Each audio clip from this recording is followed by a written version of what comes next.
start with Daisy. I read that for this movie you went on a hike with real storm chasers to get more into the character. So, what impressed you personally most about this experience and why? So we went chasing after filming. We weren't allowed to chase before for insurance reasons. But we did. Yeah, we actually, when we were filming, so many of our background artists and our we had lots of consultants on set were actual chasers and real people from the community. So that was so cool, and we befriended a lot of them. So Glenn and I were free, and so we went chasing a month ago, 2 months ago.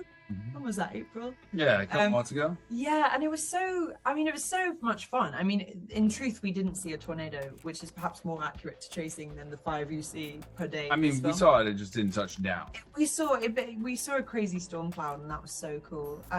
But yeah, I mean, it was such a thrill, and actually very addictive, and I really want to go back and chase again. I feel like I can't make a film about twisters and never see a tornado before. I think we just need to pack more snacks this more time. snacks, You yeah. know, More loo breaks.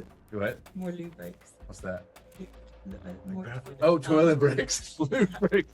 Yes.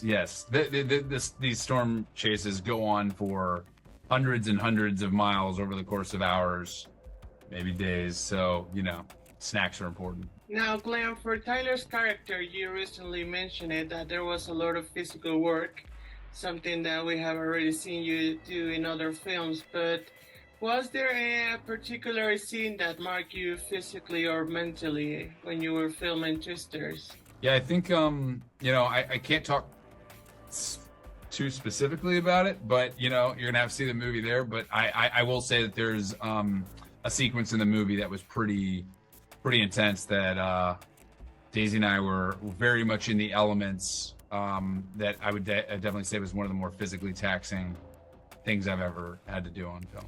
And finally, Anthony, your character gave us a Latin representation screen that we see through songs like Salió el Sol by Don Omar.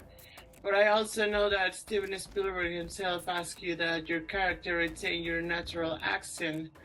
How do you think this affected the way Javi was represented in Twisters? I mean, all those elements were